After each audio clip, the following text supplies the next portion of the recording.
Hi friends, అందరికీ నమస్తే. అందరూ బాగుండారా? అందరూ బాగుండాలి, అందులో నేనుండాలి. సో ఇప్పుడు మీ ముందుకు రావడం కారణం ఏంటంటే, ఈరోజు 10th క్లాస్ రిజల్ట్స్ వచ్చాయి ఫ్రెండ్స్.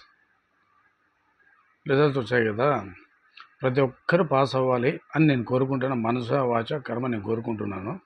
సో ఇన్ కేస్ మీకు ఏదన్నా 1-2 సబ్జెక్టులు పోయినా కూడా ఫ్రెండ్స్, దయచేసి ఎటువంటి అఘాయిత్యాలకు పాల్పడవద్దని నేను కోరుకుంటాను. దయచేసి ఇప్పుడు మీరు మొలిచేటటువంటి మొక్క, మీ జీవితము ఇంతటితోనే సమాప్తం కాకూడదు. ఇన్ కేస్ ఏముంది, ఒక సబ్జెక్టులు పోయినా కూడా మళ్ళీ ఒక 15 రోజులకు 20 రోజులకు మళ్ళీ సబ్జెక్టులు మళ్ళీ డబ్బులు కడదాము. డబ్బులు కట్టండి, డబ్బులు కట్టి మళ్ళీ రాసి. కాకపోతే ఈసారి రాసేటప్పుడు కసిగా రాయండి, పట్టుదలతో రాయండి. ఏదో రాసినామంటే రాసినాం కాదు ఫ్రెండ్స్, ఓకేనా? దయచేసి ఈ విషయాన్ని గమనించండి. తల్లిదండ్రులు కూడా చెప్తున్నాను. తల్లిదండ్రులు మీకు చిన్న రిక్వెస్ట్ అండి.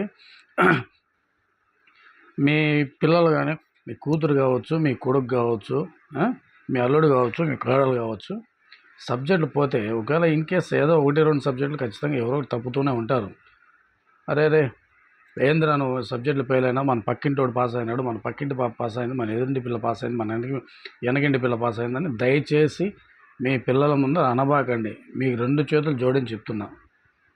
దయచేసి మీ పిల్లల ముందర, సబ్జెక్టులు పోయిన పిల్లల ముందర అనబాకండి అని. మీ అంతకు మీరే వాళ్ళు సూసైడ్ చేసుకోవడానికి ఛాన్స్ ఇవ్వబాకండి.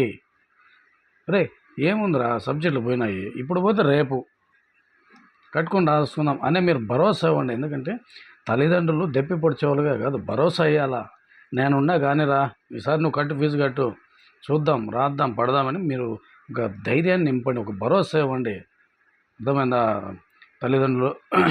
నేను పేరెంట్స్ కూడా చెప్తున్నానండి, దయచేసి మీ పిల్లల ముందర సబ్జెక్టులు పోయినా అని చెప్పి వేరే వాళ్ళ గురించి పొగడబాకండి. వాళ్ళకి మైనస్ పాయింట్ అవుతుంది. అర్థమైందా? మీరు కొంచెము పిల్లల పట్ల ఈ ఒక 2 రోజులు 3 రోజులు మీరు కూర్చొని కోప్పడకుండా, పిల్లల పక్కన కూర్చొని కోప్పడకుండా, నాన్న పోతే పోయింది లేరే, అదో అయిపోయింది, మళ్ళీ ఫీజు కట్టు, మళ్ళీ కసిగా చదువు, నేను కూడా నీకు సపోర్ట్ చేస్తానని మన పిల్లలకు మనమే భరోసా ఇవ్వాలి. మనమే మన పిల్లలకు భరోసా ఇవ్వకుండా దెప్పి పొడిచినామంటే ఫ్రెండ్స్, వాళ్ళ మనసు ఏమవుతుందంటే వాళ్ళ ఈగో హర్ట్ అవుతుంది.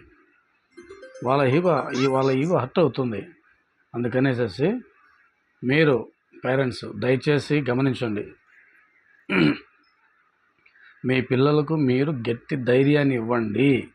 పోతే పోయింది, మళ్ళీ ఫీజు కట్టి రాసుకుందామని గట్టి ధైర్యాన్ని ఇవ్వండి, గట్టి భరోసాని ఇవ్వండి ఫ్రెండ్స్, ఓకేనా? Hello students, 10th class students మీకు కూడా చెప్తున్నాను, దయచేసి సబ్జెక్టులు పోయిన వాళ్ళు ఎట్టి పరిస్థితుల్లో అఘాయిత్యాలకు పాల్పడవద్దు దయచేసి. ఎందుకంటే ఇప్పుడు పోయింది, ఇప్పుడు మనం సబ్జెక్ట్ పోయింది, ఇంకా 10 రోజులు కట్టుకుందాం, ఫీజు కట్టుకుందాం, అప్పుడు రాసుకుందాం, అప్పుడు పాస్ అవుదాం.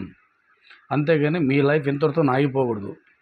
ఇంకా మీకు ముందు ఫ్యూచర్లో మంచి ఉన్నత శిఖరాలను అధిరోహించాలా, ఉన్నత శిఖరాలకు వెళ్ళాలా, పెద్ద చదువులు చదవాలా, డాక్టర్లు మీరే, ఇంజనీర్లు మీరే, పెద్ద కలెక్టర్లు, ఐఏఎస్లు అంతా మీరే ఫ్రెండ్స్, ఓకేనా?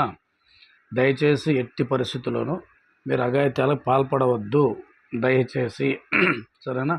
ఎందుకంటే చాలామంది పిల్లలు 10th క్లాసు మేము పాస్ అవుతాంలేమో అని చాలామంది రిజల్ట్ రాకముందు చనిపోయిన పిల్లలు ఉన్నారు. దయచేసి 2 చేతులు మీకు జోడని చెప్తున్నా. ఈ వీడియో పెట్టడానికి కారణం, మెయిన్ కాన్సెప్ట్ ఇదే ఫ్రెండ్స్. దయచేసి ఎట్టి పరిస్థితుల్లో అఘాయిత్యాలకు పాల్పడవద్దు. పేరెంట్స్ మీకు కూడా చెప్తున్నా, పేరెంట్స్ మీరు కూడా మీ పిల్లల్ని ఎదుటి పిల్లలతో కంపేర్ చేసి చెప్పబాకండి. ఎదుటి పిల్లలతో కంపేర్ చేయబాకండి, ఓకేనా? ఫీజు కడదాం, రాయ్, చదువు, కష్టపడు, నెక్స్ట్ యూ విల్ విన్, ఓకేనా? వేటాడే పులి కూడా 2 అడుగులు వెనక్కేస్తుంది. ఒకవేళ వేటాడడం తప్పిందంటే, పట్టు తప్పిందంటే 2 అడుగులు 3 అడుగులు వెనక్కేసి తర్వాత స్పీడ్ లాగేస్తుంది. నువ్వు కూడా అదే మాదిరి చిరుతుపుల మాదిరి ప్రయత్నించు. ఇప్పుడు నీ జీవితం ఇంతటితో అయిపోలా. 10th క్లాస్ సబ్జెక్టులు 1-2 పోయింటాయి, ఇట్స్ కామన్ థింగ్. అంతేగాని నువ్వు దేన్ని చూస్తావు? నీ కాన్సెప్ట్ ఏంది? నీ మైండ్లో కాన్సెప్ట్ ఏంది?